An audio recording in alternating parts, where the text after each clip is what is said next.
70 लाख का एक पेड़ लाल चंदन का बिकता है, लेकिन फिर भी ये हमेशा सांपों से लिपटा हुआ क्यों रहता है? चंदन के पेड़ में ऐसा क्या होता है जो हर समय उस पर सांप ही लिपटे रहते हैं?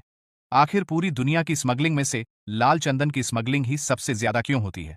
आखिर क्यों पेड़ काटने वाले चंदन के पेड़ को नीचे से नहीं बल्कि ऊपर से काटना शुरू करते हैं?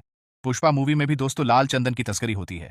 अब आखिर ये इतना खास क्यों है? सभी सवालों के जवाब जानने के लिए वीडियो के आखिर तक हमारे साथ जुड़े रहिए। तो चलिए वीडियो को स्टार्ट करते हैं। सबसे पहले दोस्तों आप एक बात जान लीजिए कि चंदन के पेड़ को जब भी काटा जाता है तो उसे बाकी पेड़ों की तरह नीचे से नहीं बल्कि ऊपर से काटा जाता है।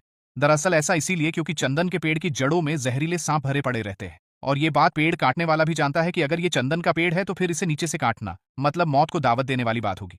अब दोस्तों सांप तो किसी भी पेड़ पर रह सकते हैं तो फिर उन्हें चंदन का पेड़ ही क्यों पसंद आता है? दरअसल सांप एक कोल्ड ब्लडेड एनिमल होता है। इनका खून ठंडा होता है और इसीलिए इन्हें ठंडी जगह बहुत पसंद होती है। अब आप जानते तो होंगे ही कि चंदन का पेड़ अस्तित्व में बहुत ठंडा होता है और इसीलिए ये सांपों के रहने की पसंदीदा जगह होती है और लोग इसीलिए तो कभी अपने घर के पास चंदन का पेड़ नहीं लगाते। कई लोग वैसे मानते हैं कि सांप चंदन की खुशबू की वजह से उसकी तरफ आकर्षित होते हैं। दरअसल दोस्तों सांपों में सूंघने की क्षमता न के बराबर ही होती है। इसके अलावा एक समय पर वीरप्पन नाम का खूंखार डाकू लाल चंदन की तस्करी के लिए ही जाना जाता था। चंदन के एक पेड़ से किसान करीब 40 से 50 हजार रुपए आराम से कमा सकता है। लेकिन दोस्तों चंदन के पेड़ से पैसा कमाना बिल्कुल आसान नहीं है, क्योंकि चंदन के पेड़ को बढ़ने में 20 से 30 साल तो लग ही जाते हैं। चंदन का पेड़ कितना कीमती है इसका अंदाजा आप कुछ ऐसे लगा सकते हैं कि सरकार ने इसकी खरीदी पर रोक लगाकर रखी है। सिर्फ सरकार ही चंदन के पेड़ को खरीद सकती है।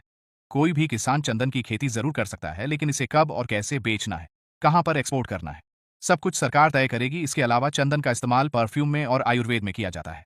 आयुर्वेदिक दवाइयां, औषधियां और ब्यूटी प्रोडक्ट्स में चंदन का इस्तेमाल होता है। दोस्तों हमारे भारत में तमिलनाडु और आंध्र प्रदेश की 2-3 जगहों पर ही लाल चंदन पाया जाता है और बाकी आपको यह भारत के किसी भी इलाके में नहीं मिलेगा। चीन और जापान में दोस्तों लाल चंदन की लोग करोड़ों की कीमत देने को तैयार रहते हैं और इसीलिए लाल चंदन के लिए एक्सेस नकली के केस सामने आते रहते हैं।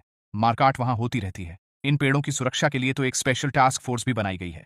इसके अलावा दोस्तों क्या आप जानते हैं कि दुनिया में ऐसे भी खतरनाक पेड़ हैं जो इंसानों की जान लेने के लिए ही बने हैं? आप जैसे कि आप इस पेड़ को देखिए, इसे पाकिस्तान में पाया जाता है और वहां के लोग इसे द घोस्ट ट्री के नाम से जानते हैं। आप सोच रहे होंगे कि यह इन पेड़ों का ऐसा हाल कैसे हुआ है।